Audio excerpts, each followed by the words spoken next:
Hi friend నమస్తే. సంక్రాంతికి ఎన్ని సినిమాలు విడుదలవుతున్నా అసలైన సంక్రాంతి మజా ఏంటో ఈ సినిమాలో కనిపిస్తున్నాయి. అదే 'అనగనగా ఒక రాజు' ఇప్పుడే థియేట్రికల్ ట్రైలర్ విడుదలైంది. మొత్తం సంక్రాంతి కళ ఎలా ఉంటుంది, ఆ హడావుడి, ఆ రంగులు అదంతా మాత్రం కనిపిస్తుంది. ఈ సినిమా అయితే నాగవంశి నిర్మిస్తున్నాడు. ఈ చిత్రానికి డైరెక్టర్ మారి అయితే దర్శకత్వం వహిస్తున్నారు. మారి నీట్‌గా కట్ చేశాడు. సంక్రాంతి వైబ్స్ మొత్తం కనిపించేలా కట్ చేశాడు. ఈ ట్రైలర్ స్టార్టింగ్‌లో నాగార్జున గారు వాయిస్ ఓవర్ ఇవ్వడం అయితే జరిగింది. అది ఈ చిత్రానికి ఎంతో ఉపయోగపడుతుంది. మరి ట్రైలర్ వరకైనా లేకపోతే రేపు థియేటర్‌లో అతని వాయిస్ ఓవర్ ఉంటుందో తెలీదు గానీ, ట్రైలర్ స్టార్టింగ్‌లో అయితే నవీన్ పోలిశెట్టి తన గ్యాంగ్‌తో అయితే గుడికెళ్తాడు. గుడికెళ్ళిన తర్వాత అక్కడ తన జోబులో నుంచి కట్ట తీసి అయితే హుండీలో ఎయబోతాడు. అప్పుడు ఆ కట్ట లోపలికి వెళ్ళదు. అప్పుడు పంతులు గారికి అంటారు, "పంతులు గారు హోల్ సైజ్ కొద్దిగా పెంచొచ్చు కదా! నోట్ల కట్ట ఎలాడలంతే అది చిల్లర గురించి బాబు" అంటే చిల్లరగాళ్ళ గురించి కొంచెం చిల్లర హుండీ ఎట్టండి, నాలాంటోళ్ళ గురించి కాదని ఫన్నీ డైలాగ్ అయితే చెప్పడం జరిగింది.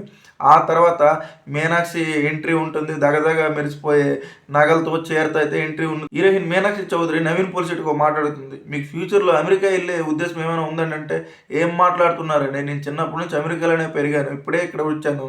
ఆ వైట్ హౌస్ అలాగే ఉందిరా" అంటే కొంచెం బ్లాక్ అయిందని కామెడీ అయితే అక్కడ మస్తు కామెడీ ఉంటుంది.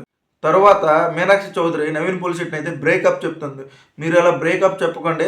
నాది కూకట్పల్లి హైవే లాంటిది. యూ టర్న్ ఉండదనుకోని" ఫన్నీ డైలాగ్ అయితే అక్కడ చెప్పడం జరుగుతుంది.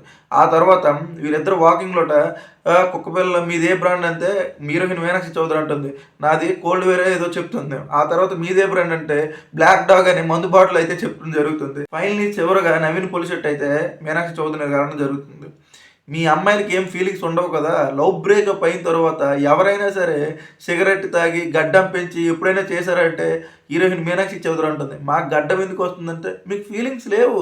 అందుకే రావు" అని అతని స్టైల్‌లో అయితే చెప్పాడు. ఇవన్నీ చూసిన తర్వాత నాకైతే నిజమైన సంక్రాంతి సినిమా విన్నర్ ఎవరంటే ఈ సినిమా అనిపిస్తుంది. ఫ్యామిలీతోని ఒక్క బూత్ డైలాగ్ కూడా లేదు. ఒక బూత్ సందర్భం కూడా లేదు.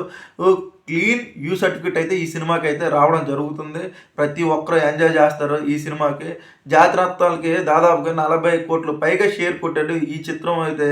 నాకు తెలిసి హెవీ కాంపిటీషన్‌లో కూడాను 40+ అయితే కొట్టబోతుంది. దాంట్లో మాత్రం ఏమాత్రం సందేహం లేదు. మరిన్ని ఇంట్రెస్టింగ్ వీడియోస్ కావాలంటే నా ఛానల్ లైక్ చేయండి, సబ్స్క్రైబ్ చేయండి.